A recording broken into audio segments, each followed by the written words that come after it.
Get a map of Wynn County in your head, because this whole story happens inside about 9 square miles of it.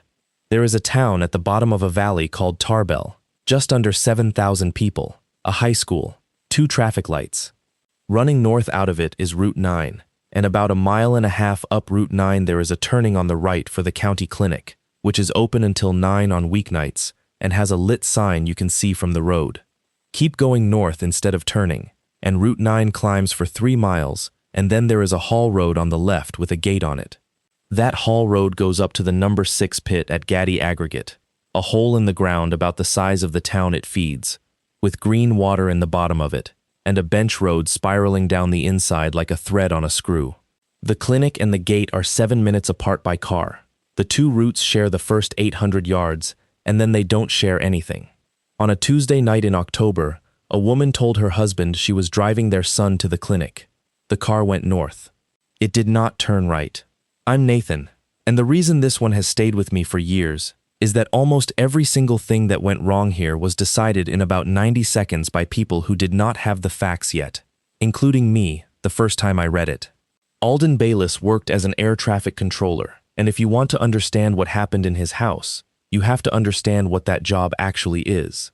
It is not what the movies make it. It is not a man shouting at a radar screen. Most of it is quiet. It is holding, in your head, a 3-dimensional picture of 11 or 15 or 22 aircraft that only exist to you as data blocks and voices, and knowing, without calculating, which 2 of them are going to want the same piece of sky in 6 minutes, and moving one of them now, gently, so that the problem you can see never becomes a problem anybody else notices. The whole profession is the management of separation.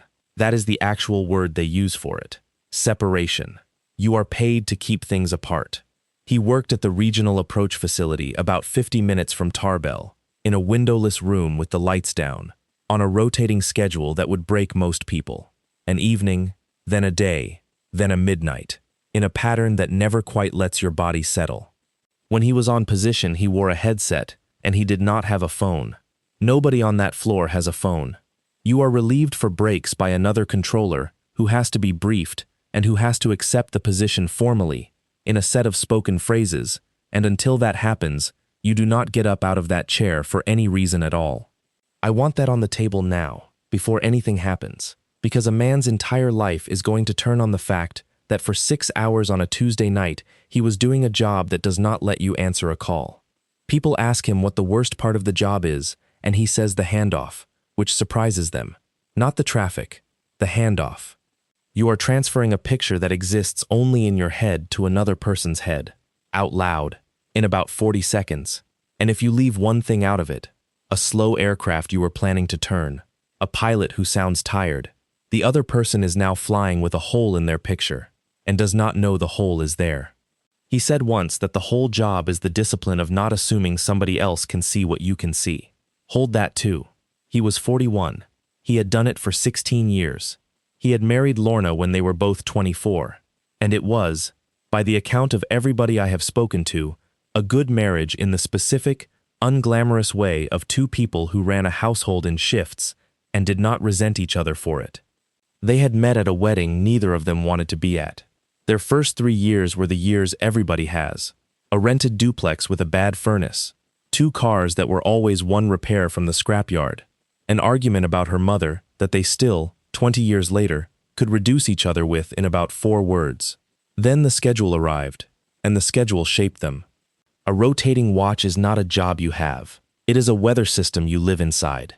He was awake at hours no one else was, and asleep through birthdays.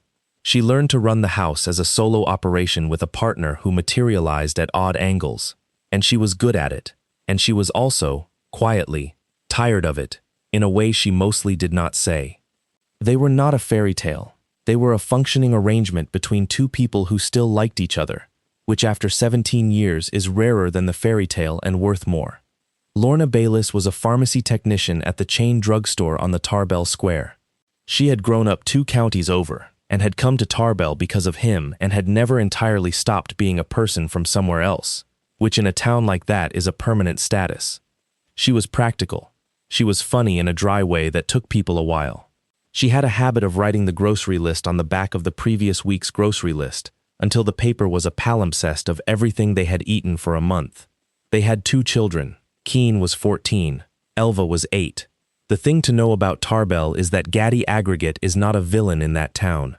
It is the reason the town exists. It paid for the turf field. It paid for the fire department's second engine. When the flood took the Creek Road in 2018, the company's own excavators had it passable in 9 days, while the state was still writing the estimate. Cleon Gaddy hands out 2 scholarships every May and has done for 30 years, and the people who get them are real people whose lives are actually different because of it. That is not a contradiction. That is how it works. A company that owns a county does not need to threaten anybody most of the time, because everybody has already done the calculation on their behalf, at a kitchen table, for free. Keen was the kind of 14-year-old that adults describe as easy, which usually means they have not looked. He was tall that year, suddenly and awkwardly, all wrist. He ran cross-country badly and stuck with it. He had a best friend named Kellen Fabre who had been his best friend since they were 6 and who lived at the far end of the same road. Elva was 8 and had opinions about everything, and she is not in most of this story, and that is on purpose, and you will understand why later. Elva got a hamster in September and named it Motorcycle. She is going to come back into this exactly once, and when she does, I want you to already know that she was in the house. Now, 22 days before the Tuesday, on the last Saturday in September, at about 7:10 in the morning, a man named Delmar Kubiak went out on his bicycle. Delmar was 58 and had ridden the same loop nearly every Saturday for 9 years. Out of Tarbell on the Old Creek Road, north up the shoulder of Route 9, right onto the Ridge Road, and back down. He wore a yellow jacket you could see from a long way off. He was a retired maintenance foreman from the school district. Everybody in that town knew him by the jacket. At about 7:20, a car came up behind him on the Route 9 shoulder, at a speed that the state's reconstruction later put at between 66 and 72 miles an hour, drifted about 1.5 feet to the right, and struck him. The car did not stop. Delmar Kubiak died on the shoulder of Route 9 approximately 15 minutes later, alone, about 200 yards short of the Ridge Road turning. He had been passed by cars on that shoulder 10,000 times. He rode a foot off the white line, always. The reconstruction found no braking, no swerve, no horn. Whoever was driving simply did not see a man in a yellow jacket on an open straight road at 7:20 in the morning, or saw him and did not adjust, which are 2 different failures with the same result. There were 2 witnesses. They were both 14 years old, and they were standing on the pedestrian bridge that carries the rail trail over Route 9, roughly a 1/4 mile north of where it happened, because Alden Bayless and Kellen Fabre had gotten up early to ride the trail before it got hot. From that bridge you look south, down a straight open stretch of road. They saw the yellow jacket. They saw the car come up behind it. They saw the car not slow down. They saw it pass underneath them about 11 seconds later, and they both, independently, in separate interviews, months apart, described the same thing: a dark gray coupe with a chrome strip along the bottom of the door, and the driver's side mirror hanging by its wires. They knew the car. Every kid in Tarbell knew that car. It belonged to Yancey Gaddy, who was 19, and whose father owned Gaddy Aggregate, which employs, directly and through its haulers, somewhere close to 1/3 of the working adults in Wynne County. They did not talk about it on the ride back. That is the detail Kellen gave later, that I found hardest to read.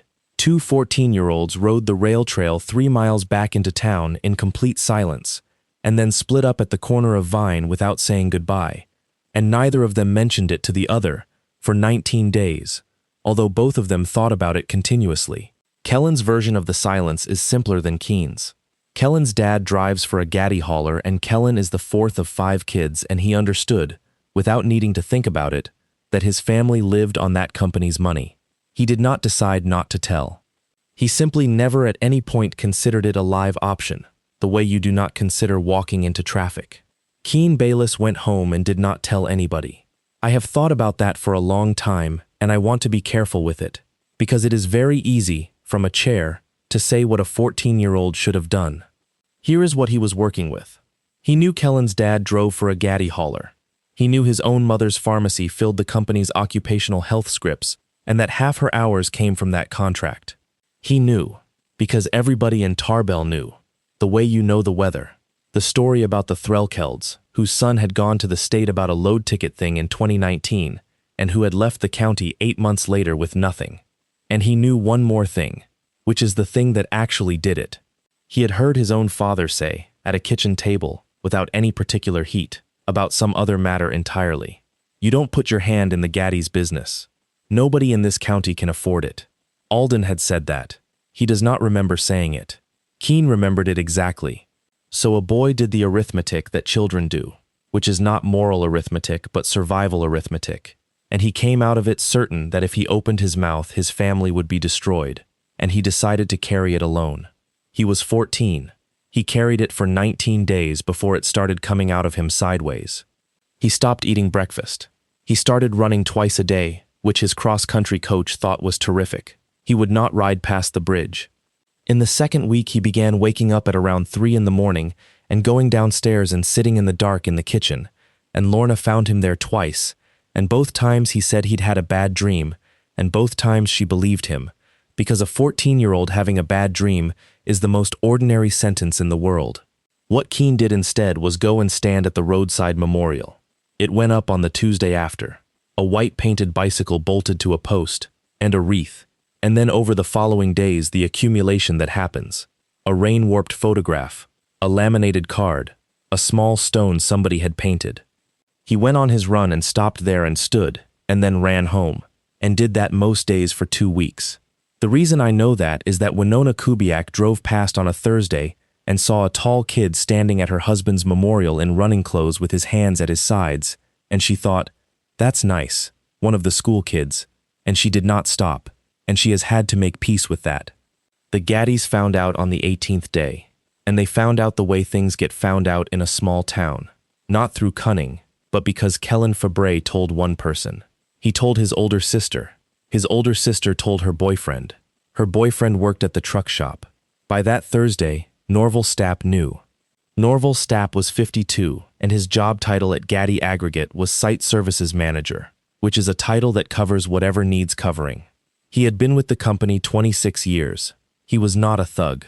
I want to be precise about him because the cartoon version is useless.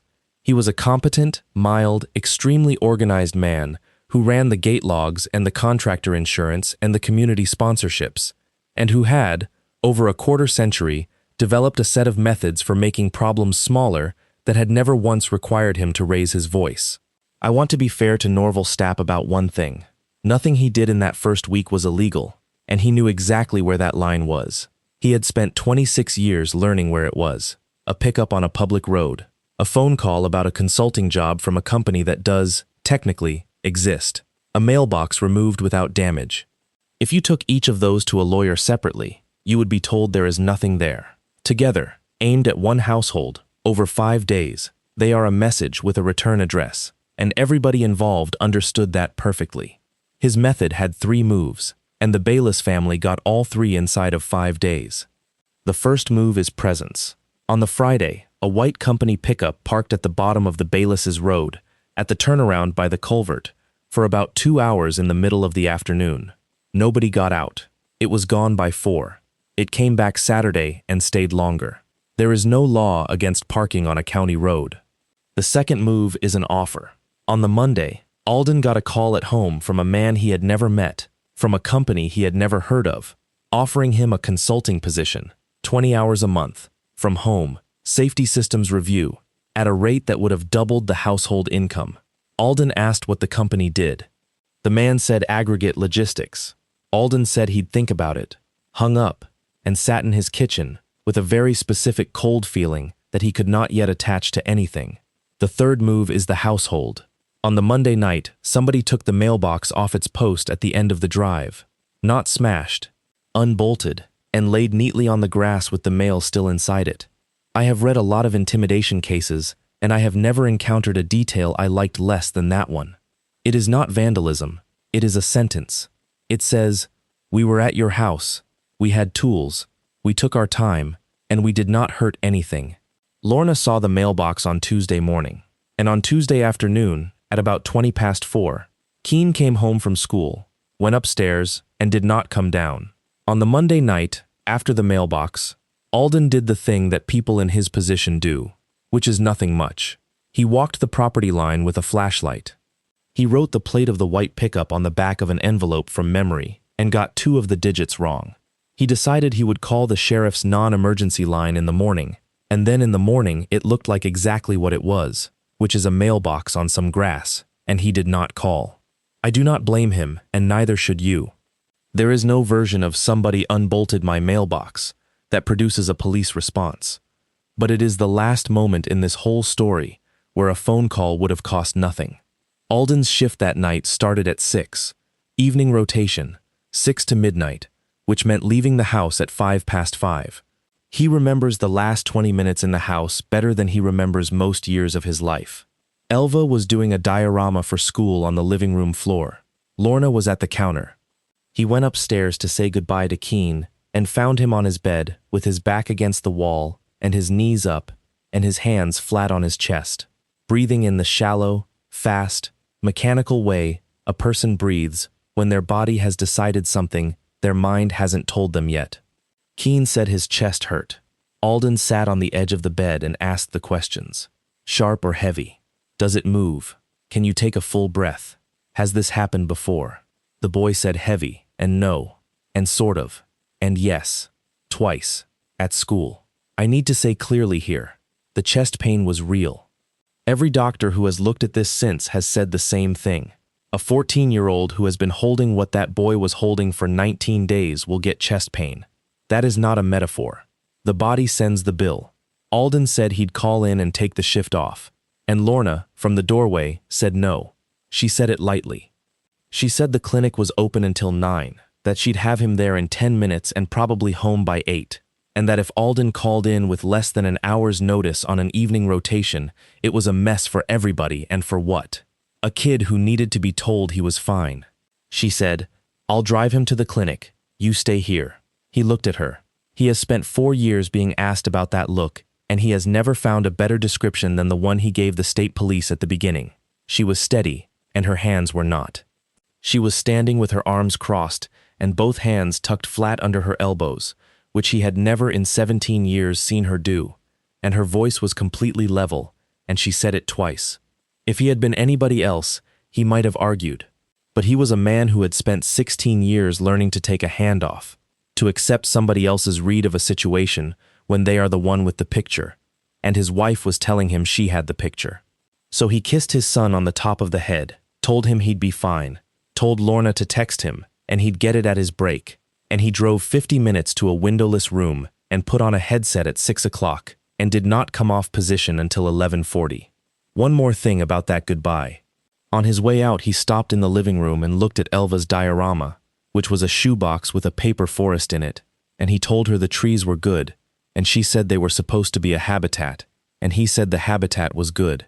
That is the last thing he said to anybody in that house before it emptied. Here is what actually happened in that house in the 4 minutes after his truck left the drive. Lorna Bayless went upstairs and asked her son one question, and it was not about his chest. She asked him what he had seen, and he told her. All of it, in about 90 seconds. The bridge, the jacket, the mirror hanging by the wires. And Lorna, who had spent 2 weeks watching a truck at the end of her road and a mailbox laid on the grass, and a job offer that made no sense, and who now, in one sentence, understood exactly what all of it was, did the arithmetic that her son had done 19 days earlier, and got a different answer, because she was not 14. She understood that her son was the only meaningful witness to a death, that the people who wanted him not to be had already been to the house, and that her husband was 50 minutes away in a room where he could not be reached, and would be for 6 hours. She took Elva to her friend's mother 2 doors down and said she had a clinic run and asked could she keep her till 9. She put her son in the car at 17 minutes past 5, and she drove north on Route 9, and she did not turn right. There was no plan. That is the thing that gets lost when this story gets retold as a scheme. She had 11 minutes of warning and a 14-year-old in the passenger seat, and she made the only decision she could see: get him out of the county tonight and work out the rest tomorrow. At 5:41 p.m., in the parking lot at Sabin Road, Lorna Bayless typed a text to her husband that was designed to buy her exactly one thing, which was the 6 hours she knew she had. She has been asked many times why she did not simply tell him. Her answer has never varied, and it is not a comfortable one. She said, "Because he would have left the building." She was right about that too. He would have. He would have declared an emergency and walked off a live position, and he would have been fired inside a week, and he would have driven straight home into a county that was watching his house, with no idea what he was walking into. She was doing the same arithmetic her son had done. She just had better inputs. Alden came off position at 20 to midnight and picked up his phone and had one text from his wife, sent at 5:41 p.m. It said, "At the clinic. Long wait. Don't call. Phone dying. Love you." He got home at 25 past midnight to a house with the lights on and no cars in the drive, and his daughter asleep at the neighbors, and he stood in his kitchen and called his wife's phone 11 times, and it went to voicemail 11 times, and at 10 past 1 in the morning, he called the county. The deputy who came out at 2:15 was named Burl Jarnigan, and he did the arithmetic that adults do at 2 in the morning, which is that a wife who leaves with one child and texts, "Don't call," and does not come back is a wife who has left. He wrote it down. He was not unkind about it. He asked whether they'd been having trouble, and Alden said no, and Jarnigan wrote that down too, in the particular way a man writes down an answer he has heard many times. The clinic confirmed by 9 the next morning that no patient by that name had been seen on Tuesday, and so the file that got opened on Wednesday was not a missing persons file in any real sense. It was a domestic file with a missing persons number on it. There is a difference, and the difference is about 40 hours. The neighbor, Elaine? No. The neighbor 2 doors down kept Elva until 10 that night and then walked her home in pajamas, and Elva slept in her own bed and woke up on Wednesday and asked where her mother was, and her father told her the truth, which is that he did not know, and then had to leave her at school. Elva is the reason he did not fall apart in that first week. He has said so plainly. He had an 8-year-old to get to school, and a hamster to feed, and there is a particular kind of person who is held together by a list. The first 2 days are a blur that Alden can only reconstruct from other people's records. He called every hospital in 3 counties. He called her cousin Ola in Michigan and got voicemail and left a message. He drove the Route 9 corridor at 3 in the morning with a spotlight looking at the ditch line, which is what people do. On Thursday afternoon, somebody at the drugstore mentioned, in passing, that Lorna had not called in, which she had never in 9 years failed to do, and the store manager put that in an email, and that email is the first document in the whole case created by a person who thought something was actually wrong. On Friday, the sheriff's office ran the plate on the state's automatic readers and got a hit for Tuesday at 5:44 p.m. northbound on Route 9 at the Sabin Road camera, which is north of the clinic turning, and then nothing, anywhere, ever again. That reading is when Burl Jarnigan stopped writing domestic. On Friday evening, with 3 days gone, Alden drove to the drugstore after it closed and sat in the parking lot for a while. And then he did something that in retrospect is the first time he behaved like the man who would eventually solve this. He went in and asked the manager whether Lorna had said anything unusual to anybody on the Monday or the Tuesday. The manager thought about it and said one thing. On Monday afternoon, Lorna had asked her, apropos of nothing, whether the store's parking lot camera pointed at the road or at the door. He wrote that down on the back of the same envelope with the wrong plate number on it. He did not know what it meant for another 3 weeks. On Saturday morning, 4 days after the Tuesday, a shovel operator at the number 6 pit came down the bench road at first light and saw something on the 3rd bench that had not been there on Thursday. It was a car, burned to the frame, sitting 80 feet below the rim on a bench that is reached by exactly 1 hall road, through exactly 1 locked gate. The men who found it did not touch it. To their credit, the shovel operator radioed the pit foreman, and the pit foreman called the sheriff before he called the office, which is the reverse of what that company's procedure said to do, and which is probably the only reason the scene survived intact.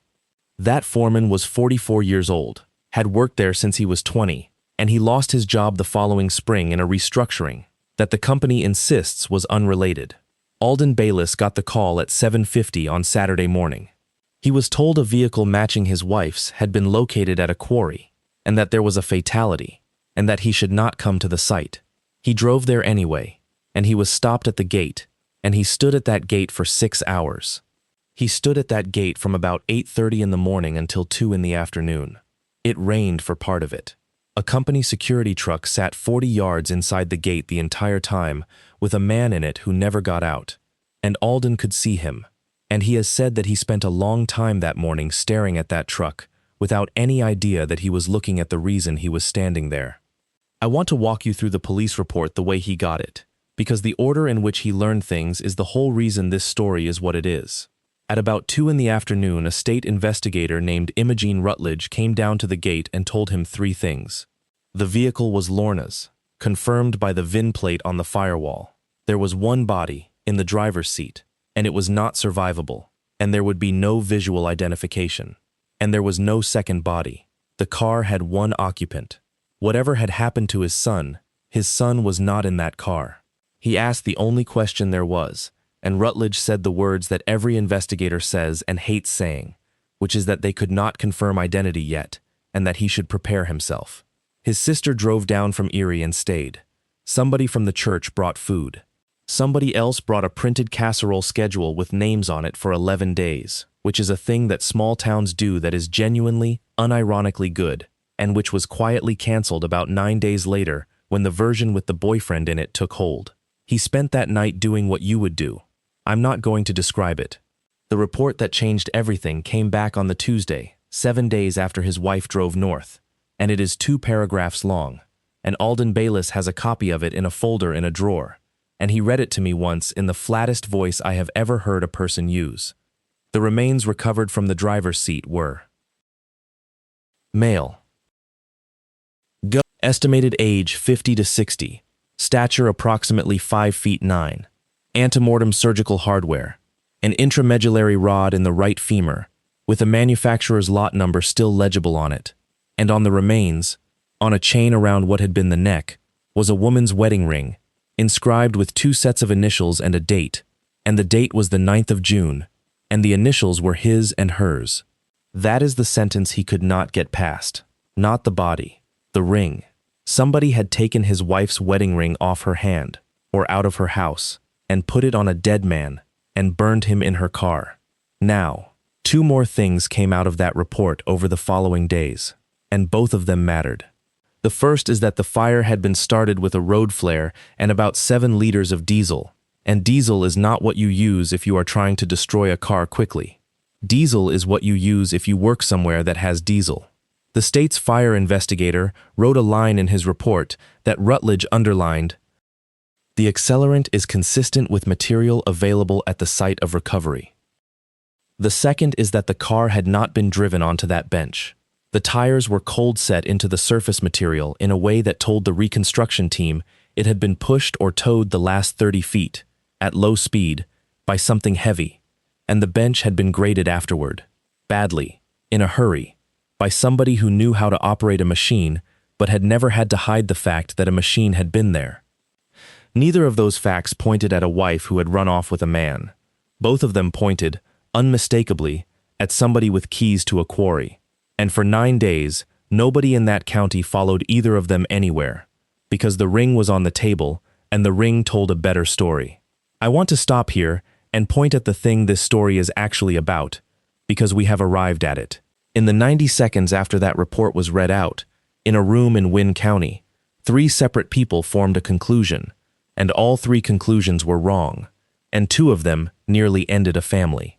The first conclusion was the sheriff's office's, that Lorna Bayless had a man in her life, that the man was in her car, that she and the boy were gone, and that a domestic file had just become a homicide file with a woman's name at the top of it. The second conclusion was the town's, and the town got there faster. By the Wednesday, in the parking lot of the drugstore where she had worked for 9 years, the version was already fully formed, and it had her leaving with a boyfriend, and it had the boy as collateral, and it had, God help us, a joke about the ring. The third conclusion was the state's, and it was the dangerous one, that a husband who worked nights, whose wife had texted, "Don't call, who had reported them missing at 1 in the morning and had then driven the corridor alone with a spotlight, was a man building an alibi. The interview itself took 2 hours and 40 minutes, and I have read the transcript. There is nothing in it that anybody should be ashamed of. Investigator Rutledge was doing her job, which at that point in a case where a woman is missing and a body is in her car, is to find out whether she is sitting across from the man who did it. Alden answered everything. He did not once say the phrase, "I would never." He answered the questions that were asked, in the flat register of a man used to speaking on a recorded frequency. And at one point he corrected himself on a detail about a Thursday, and then explained why he had been wrong, which she told him later was the moment she started to believe him. They pulled his shift records on the Thursday. He was on position, on a recorded frequency, with his voice on tape, continuously, from 6:02 p.m. until 11:38 p.m. There is probably no better alibi available to a human being in the modern world. It bought him nothing, because the medical examiner put the dead man's death, not the fire, the death, somewhere in a window of 3 days, and Alden had been off shift for 2 of them. So on the 9th day after his wife and son disappeared, an air traffic controller whose entire professional life was the prevention of collisions sat in an interview room in Wynne County and was asked, gently, whether there was anything he wanted to tell them about his marriage. Here is what he did with that. He did not shout. He did not lawyer up and go silent, although Frida Vanstone, the attorney his sister found him, told him he should. What he did instead is the reason I am telling you this story at all. He asked investigator Rutledge one question. Whose femur is it? Because a surgical rod has a lot number stamped on it. It goes in a hospital's implant log. It is the single most identifying object a person can have inside their body. And everybody in that room had been so busy with the ring that nobody had chased the rod. The reason it took 8 days is banal and worth saying. The rod's lot number had to be matched against a manufacturer's distribution record, then a hospital's implant log, then a patient record protected by privacy law, and each of those steps is a request that sits in somebody's inbox behind other requests. Nobody was dragging their feet. It is simply that the machinery which finally saved this family runs at the speed of email. It took the state 8 days. The rod had been implanted in 2011 at a hospital in the next county over, in the right femur of a man named Rulon Quant, aged 51, of Tarbell, Pennsylvania. Rulon Quant worked nights at the number 6 gate for Gaddy Aggregate. And Rulon Quant had not been reported missing by anybody, because Rulon Quant lived alone in a trailer on company land and had last been seen alive on the Sunday before the Tuesday, collapsing on the washpad apron, in front of 2 men, of what the autopsy eventually called an acute cardiac event, entirely natural, no injury, nobody's fault at all. He had died of a heart attack at work, and nobody had called an ambulance, and nobody had called the coroner, and nobody had filed anything, because Gaddy Aggregate's contractor liability policy had lapsed on the 1st of September and had not been renewed, and an unwitnessed, witnessed death on an uninsured site in that state triggers an inspection that shuts the pit for a minimum of 9 working days. So Norval Stapp, site services manager, 26 years with the company, a mild and organized man, had a body in a cold shed on Sunday night and a witness problem on Tuesday. And on Tuesday evening, when a white pickup at the end of a county road watched a woman put a boy in a car and drive north, and then watched that car turn into the park and ride at Sabin Road at 5:51 p.m., and a second vehicle picked 2 people up, Norval Stapp did not panic. He solved both problems with one fire. He took the abandoned car. He took the body he already had.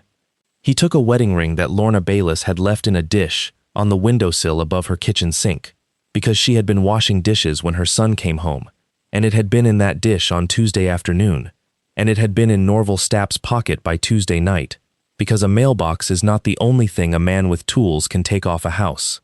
And he made a scene that answered every question the county would ever want to ask. The woman ran off, there was a man, something went wrong, they're gone.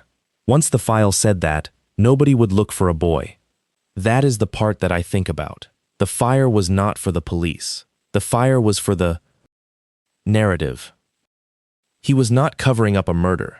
He was manufacturing a story cheap enough that everybody would take it, so that a 14-year-old witness could stay disappeared without anybody in the county caring where. He was, in his own way, doing exactly what he had done for 26 years, making a problem smaller. There was a week in there, the second week of November, where the case simply sat.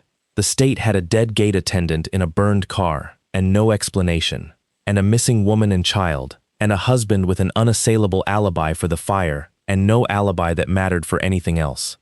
Rutledge told him plainly that she had run out of things to pull. That is the week Alden stopped waiting.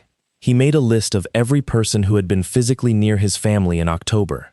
It ran to 31 names. He crossed off the ones he could account for. He drove to see 9 of them. Most of it produced nothing at all. A man at the truck shop would not open the door. Kellen Fabre's mother cried in her doorway and said she could not talk to him and shut it, and it was 3 months before he understood that she had known since the 3rd week of October exactly what the boys had seen. So how did it come apart? Not through the rod. The rod bought Alden his life back. It proved his wife had not run off with a dead stranger, and it moved the file from a homicide with her name at the top to a body in a fire with no theory at all. That was enormous, and it was not enough. A dead man in a burned car proves somebody moved a body. It does not tell you why, and it does not find a boy. He also did one thing in that week that had no chance of working, and that I think about anyway. He drove to the park and ride at Sabin Road at 5:44 in the evening, on the same weekday, and sat in his truck in the space he thought his wife's car had used, and looked at what she would have been looking at. Route 9 northbound. The gravel. The county's one automatic plate reader on its pole a quarter-mile back, and he understood, sitting there, that she had chosen that lot. Not a random pull-off. The one lot on that road with a camera pointed at it, because she wanted a record of the car arriving, and she did not want a record of anything after. He said that was the moment he stopped being afraid that she had left him, and started being afraid of what she had been afraid of. What did it was a photograph, and it came from a woman that nobody in Wynne County had thought about for 3 weeks. Winona Kubiak had buried her husband on the 2nd of October. In the weeks after, the way people do, she had started collecting things for a board at the memorial ride his club was organizing for the spring. She put a note on the club's page asking anybody with photos of Delmar riding to send them in. She got about 60. Most of them were from club rides. One was from a man in Ohio who had been driving through Tarbell that Saturday morning on his way to a swap meet, who had pulled onto the shoulder of Route 9 at about 7:18 to answer his phone, and who had taken a picture of the valley in the early light because it looked good, and who had noticed, going through his phone 2 months later, that there was a cyclist in a yellow jacket in the bottom corner of it. He sent it to the widow because he thought she might like to have it. He did not think it was evidence. It did not occur to him. He was 200 miles away and had never heard of any of this. In the frame, behind the cyclist, coming north, there is a dark gray coupe. You cannot read the plate. You can see, quite clearly, that the driver's side mirror is hanging down against the door. The photograph is time-stamped 7:18 a.m., Yancey Gaddy's statement to the sheriff's office, given on the Monday after the hit and run, voluntarily, with his father and the family's attorney present, and never revisited because nobody had any reason to revisit it, said that he had been at his grandmother's house in Cordell until 9 that morning, and that his mirror had been broken in a parking lot 2 weeks earlier, and he had been meaning to get to it. He was not a suspect. He was a 19-year-old whose family had, decently and publicly, put up a $5,000 reward for information about the death of Delmar Kubiak. Alden Bayless went to see Winona Kubiak on the 11th of November, and he did not go about a photograph, because he did not know a photograph existed. He went because his son had seen her husband die, and he had worked out, from the dates, from the days his boy stopped eating, from a boy who would not ride past a bridge, what his son had been carrying, and he had decided that this woman had a right to know that somebody saw it, and that it was going to cost him whatever it cost him.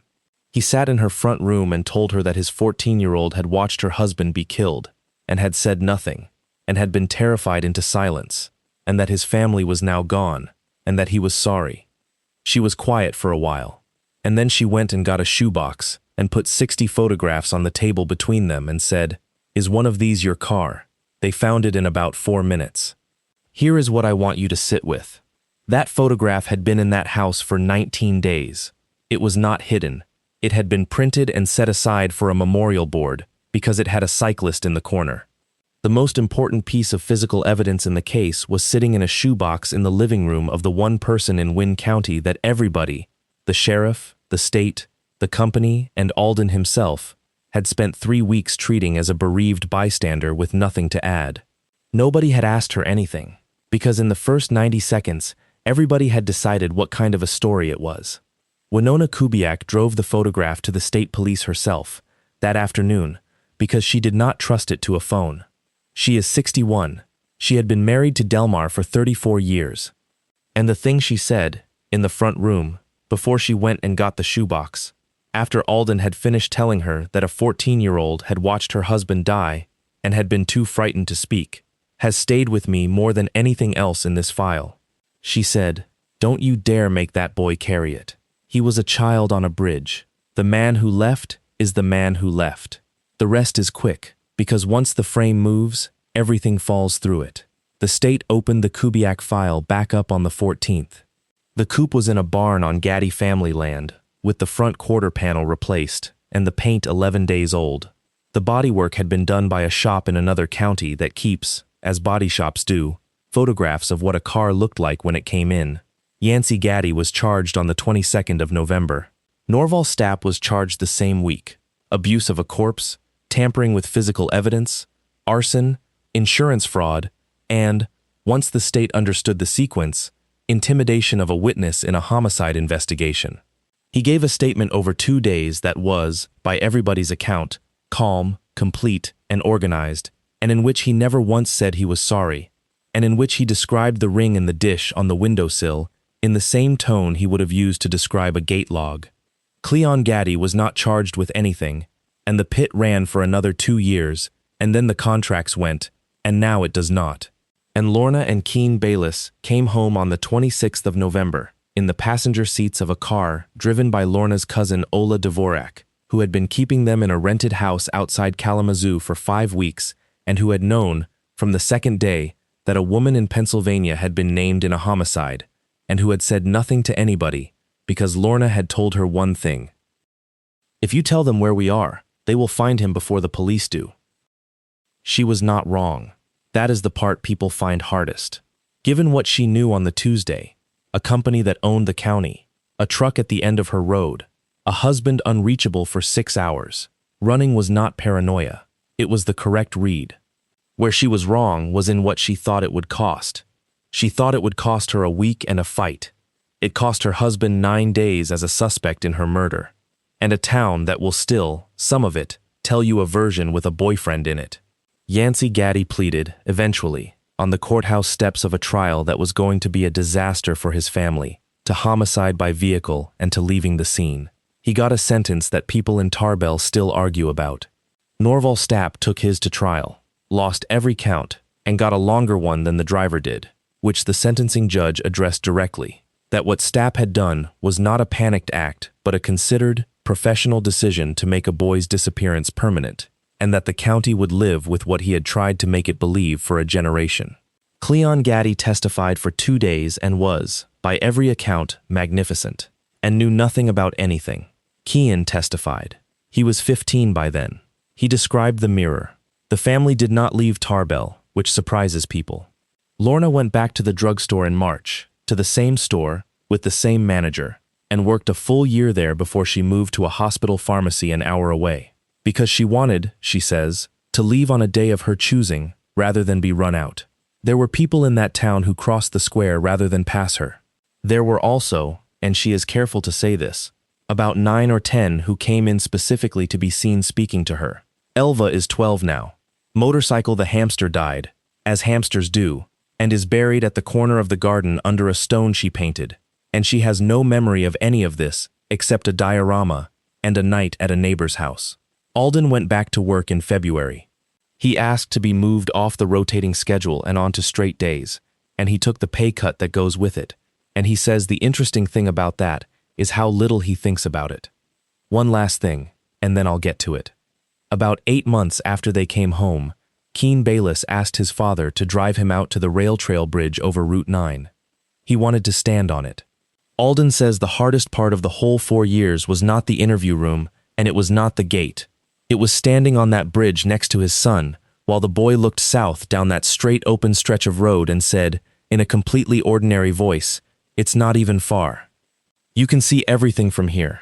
Then he said, "I keep thinking, if I'd just yelled." And his father had to find something to say to that. And what he found was this. He said, "You did see it. That's the whole job.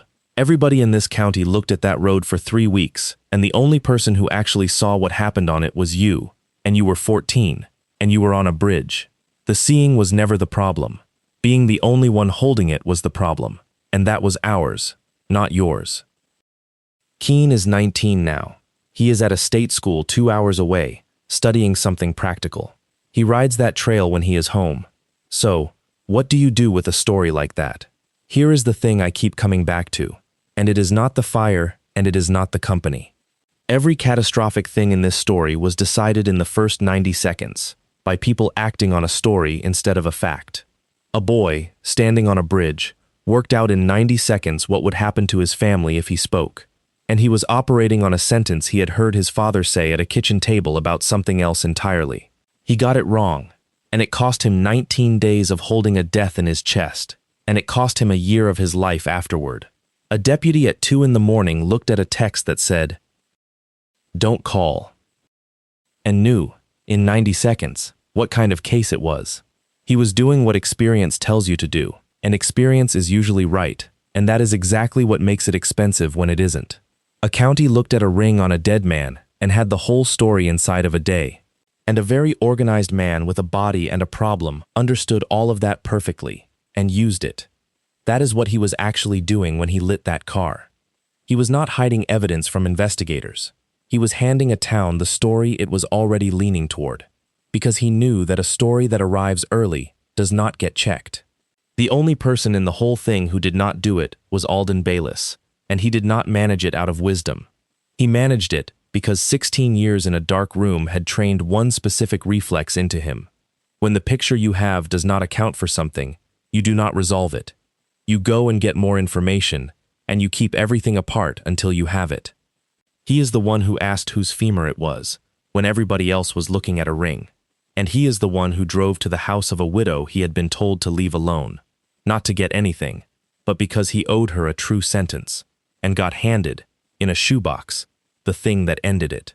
So if you take one thing, the story that arrives in the first 90 seconds is not information. It's a shape your head reaches for, because the real thing is still missing. Notice it arriving. Hold it loosely. And when a fact shows up that the story cannot hold, a ring on the wrong body, a mirror that was broken 2 weeks early, a boy who won't ride past a bridge, believe the fact. The people who tell the story fastest are almost never the ones who checked. I'm Nathan.